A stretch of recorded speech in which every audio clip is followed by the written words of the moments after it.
Welcome. Well, you're at home with Jim and Joy, and you are an important part of our EWTN family. We're so delighted that you've welcomed us into your home. You know, we certainly would love to hear from you. So send us an email with a question or a comment to jimandjoy@EWTN.com. And remember, you can always listen to our show at EWTN Podcast Central. Just go out to EWTN.com/radio/podcast or wherever you happen to listen to your podcasts. Now, today, we are welcoming beloved television host and best-selling author Megan Alexander to our show. Megan is a woman of many talents, including almost 2 decades on Inside Edition and Thursday Night Football. She's an executive producer, an actress, an author, a keynote speaker, and a married mother of 3 beautiful children. Megan has built a career centered on connecting people to the stories that matter and reflecting her faith and values in all of her work. And today she's going to join us remotely, and we're going to discuss her newest book called The True Gifts of Christmas, which instills readers with the spirit of the wonder of the Christmas season with a heartfelt countdown to Christmas that explores daily gifts from beloved traditions. You could go out to her website. It's meganalexander.com. And we're excited to have Megan with us.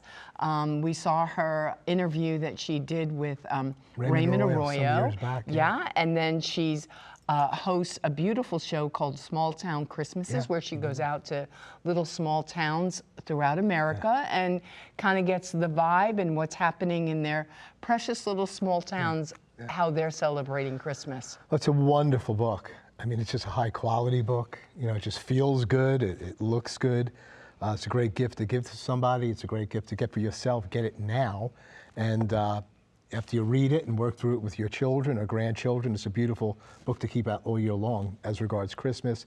And the content is wonderful. I mean, she's got 25 different kind of, teachings and ways to celebrate the Christmas season, to prepare for it. Tremendous stories. And this is going to be a great addition to what we do, Joe. We always do, the Advent wreath and the Advent calendar. This is a real opportunity. She has 25 beautiful teachings here, things to do. And it'd be great to start up December 1 through Christmas the 25th. She's got 25 teachings, concluding with Christmas, a big celebration on that day. So we pray that you would take in this show, that your life would be enriched, that we would be awe-filled and filled with joy, because Jesus Christ is God with skin, God made poor, God with a face, and he's coming. He's coming as the King of Kings and the Lord of Lords, the second coming, and he's coming as a child there in the manger. God's face is revealed. Let us prepare for that time and rejoice. We'll be right back. Plenty more to come. Please don't go away.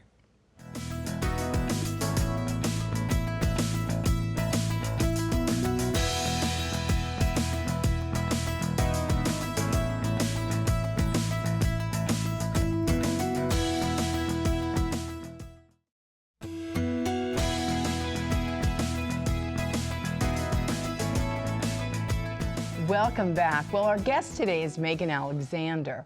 She's the author of a beautiful book called True Gifts of Christmas. Go out to her website, meganalexander.com.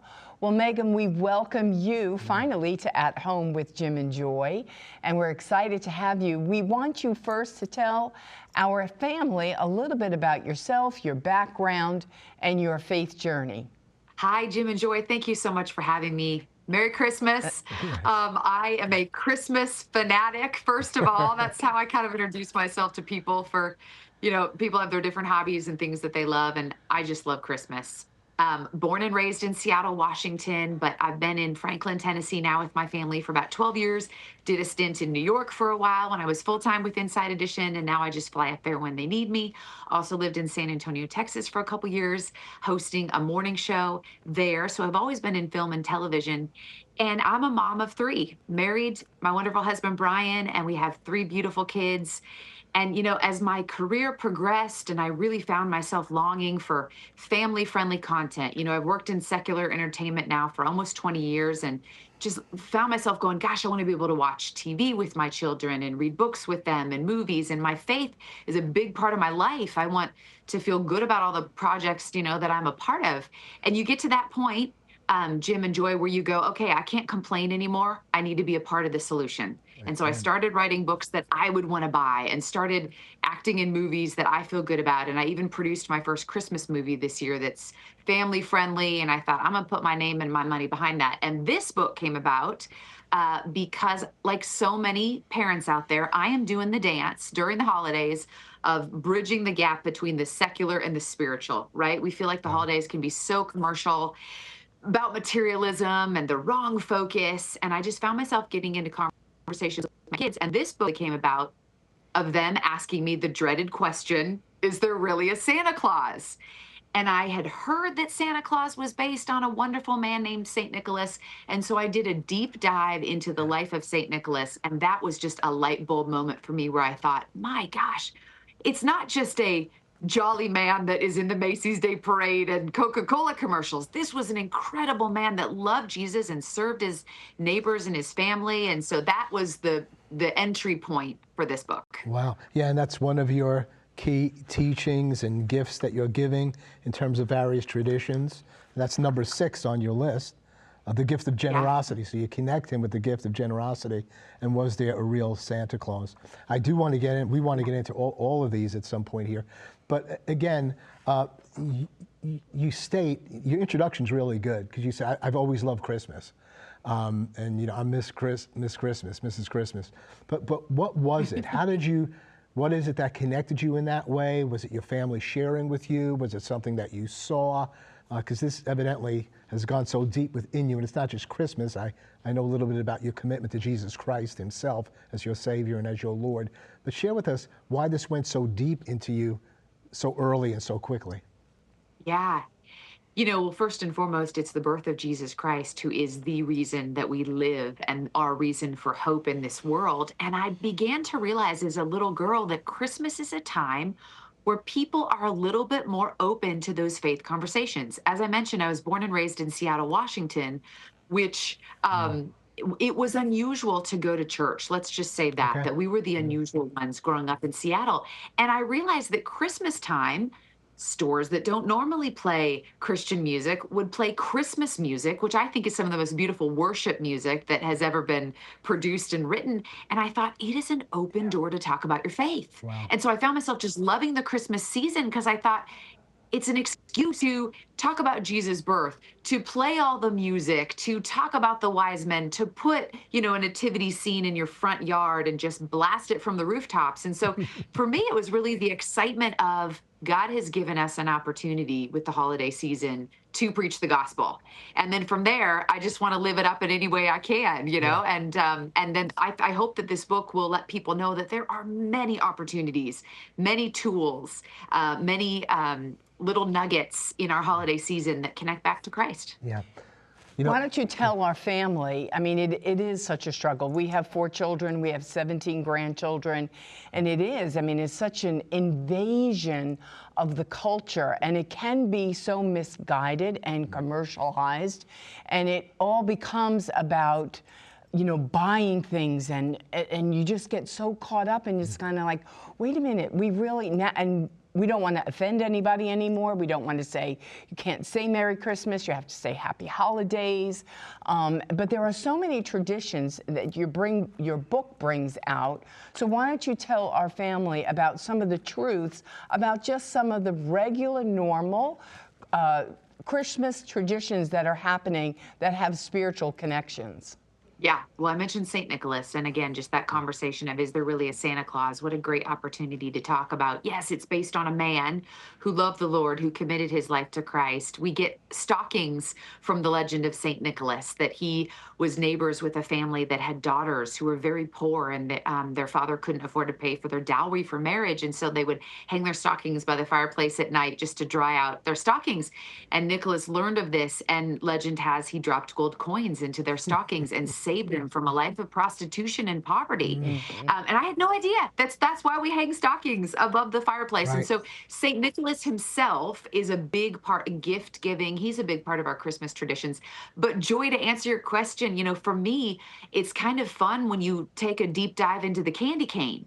You take a look at the candy cane, and I had no idea that it was made in the 1800s.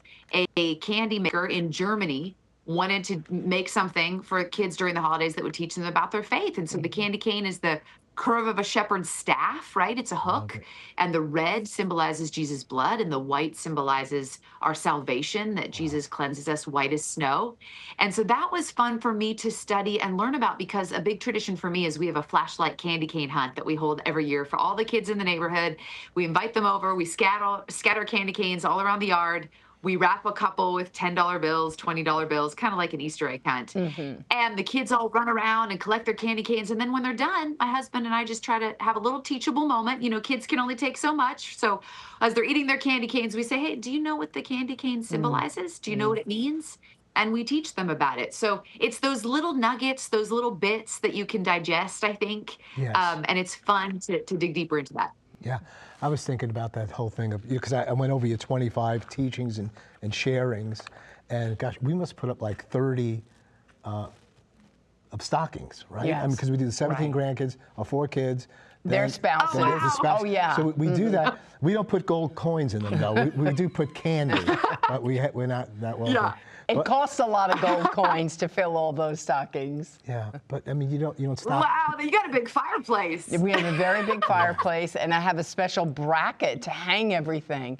And they look forward to it. And so I was kind of thinking, I'm just going to do the grands because it's 17 stockings. But then the children were like, well, my stocking, my name, and my spouse. And then the adults got rather tactful about it. It was like, okay, we'll keep it as it is, keep the tradition going. And so we do spend lots of gold coins to fill all those stockings with all the beautiful things that you want to bless their lives with. So it is a beautiful tradition, but to understand the meaning of it makes it even more valuable, right? Because you think of St. Nicholas and what he did for those beautiful women.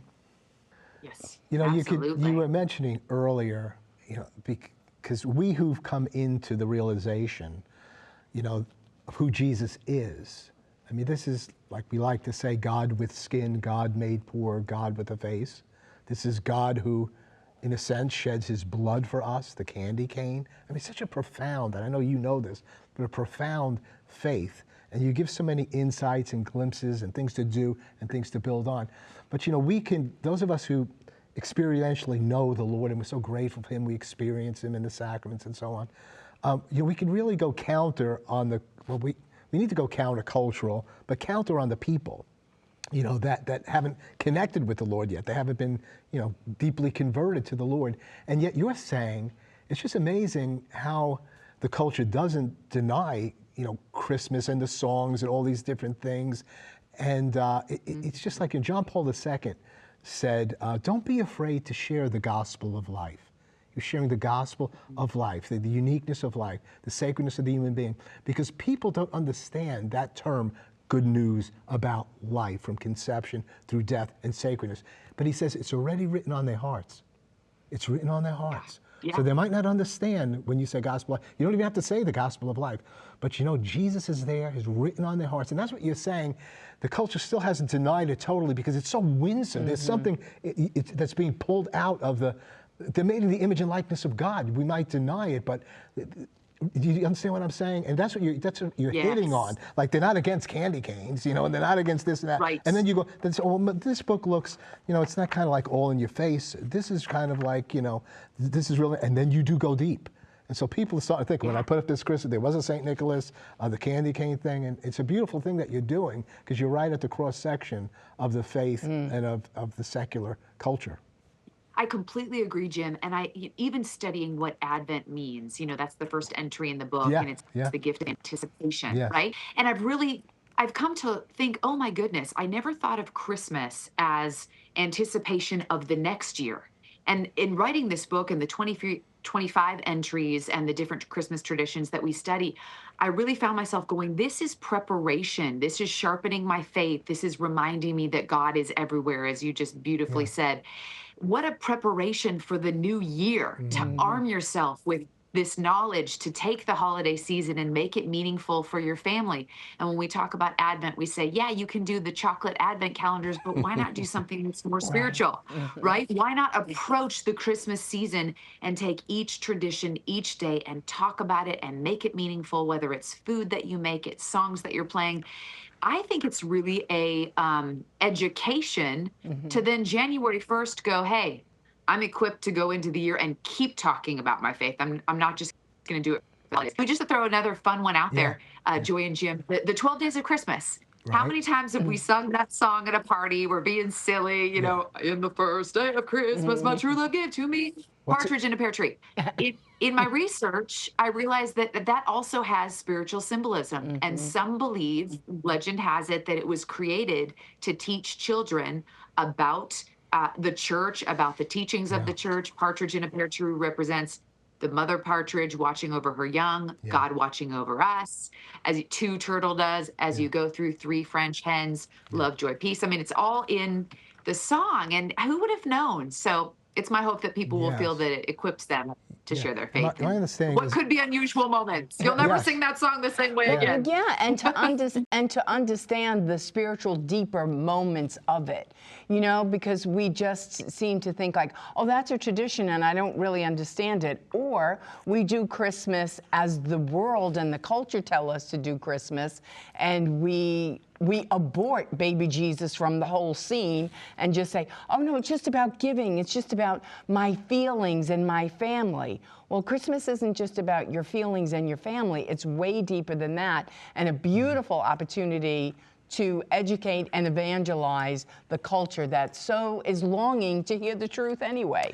we're going to take a break at this point, and we're going to bring Megan back for the final segment.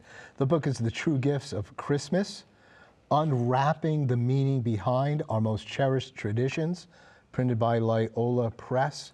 And this is going to be, we're going to do this for the Advent season. We're going to go over these different things, because I thought I knew a number of things, but she's really unwrapping it and unpacking it. It's EWTNRC.com, EWTNRC.com. Strongly recommend this wonderful book. We'll be right back. Plenty more to come. Don't go away.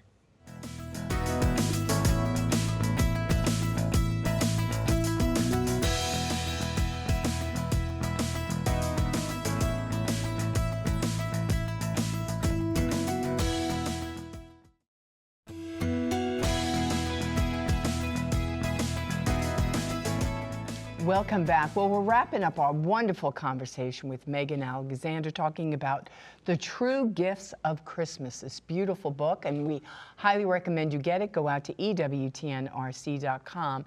Now, Megan, why don't you share with our family what is most important, the traditions that are most important to you personally? Yeah, it's difficult to name just a few because I love all of them so very much. But in my family and in my husband's family, baking is a big deal. And the entry for day number 12 is about bread, and Jesus being the bread of life, sustaining us through all of life's storms. And in my husband's family, his Aunt Marg has carried on the tradition of his grandmother, Mabel, who always made cinnamon rolls every year for the family. And we've passed it down, and my husband now tries to make them on Christmas for us. And, you know, I think one of the important things that came out of this book was being intentional and meaningful with our gift giving. And, you know, I think the older generations did a really good job of handmade gifts, whether it was baked goods, whether it was my grandmother knitting things for people, knitting us stockings or hats. And so I'm really trying to bring that into my family. Is when we make those cinnamon rolls, let's put them in different containers and deliver them to neighbors and deliver them to friends. And so I think that's something that we can do with our kids. Is it doesn't have to be something expensive that you buy. It can be something that you make that shows that you put time and energy into something, and deliver that with love. Yeah, Yes. that's beautifully said, and we always talk about, you know, in our family, and Joy is the key one to do all the cooking, but we talk about placing the love in the meal, that we're placing the love in the meal, which goes back, Jesus is the bread of life, Jesus in the Holy Eucharist, he's in the meal. the life is in that meal that you prepare. And when Joy cooks, things that our family likes, and so often they do, they say, Nona, Grandma, Nona, I taste the love in the meal. We taste the love that's in the meal, and that's what you're saying, and that's just so important. And I think other people taste the love that's in the meal as you're sharing that. I mean, that's really a gospel command to go and share the gospel, and you do it in food. And we're a body, spirit, matter faith where stuff matters to us. And you're also taking time, which I think this is important. The birthday cake for Jesus, you're talking about the breads. And this is like, if families would just gather together and eat meals together, or do some of the things that you're talking about, you take 15 minutes, a half hour, 40 minutes to say it's important to us that we're all together doing this away from screens and everything else. And the best stuff is just to be together. And I think our kids are yearning for that. And they'll never forget the memory of you doing that with them. Underline that for me. Yes. Oh, I completely agree. It's the meaningful moments that we can spend together. It's passing down these traditions too. You don't want to get them lost in the shuffle. And for me, putting them down on paper and capturing them in photos is just a gift that you can give to your kids by talking through it. Just to throw out a couple others too that I think are important is one of the entries is about bells. I heard the bells on Christmas Day, the famous poem by Henry Henry Longsworth. Yeah. Henry Longfellow. Thank you. Henry Wadsworth Longfellow. I apologize. It's a mouthful. But, that's a fascinating story because he wrote that poem when he was at the deathbed of his son. His wife had passed away. His son was injured in war, and he had a very depressing Christmas. But he heard the bells on Christmas morning and talked about the hope that those bells rang out. And so every time you hear bells at Christmas, the boys take turns ringing them at our local church. It's the hope of Jesus. Amen. It's the sound of Jesus' birth coming into the world and giving us that opportunity to reconcile with our Creator. So that was also a fun one to beautifully research. said, and it's all there in the book, brothers and sisters. So you're going to want to get The True Gifts of Christmas, Unwrapping the Meaning Behind Our Most Cherished Traditions, EWTNRC.com. Joy and I are going to be doing this. We're going to be sharing it with our grandchildren. A wonderful preparation, 24 days leading up to Christmas, Christmas Day, all these different traditions, devotions, and meaning. Be sure to join us tomorrow. We'll have Megan Alexander back with us, thank God, and we'll continue this blessed and wonderful conversation. You're an important part of the EWTN family. You are never alone, and you're always at home with Jim and Joy. Bye now.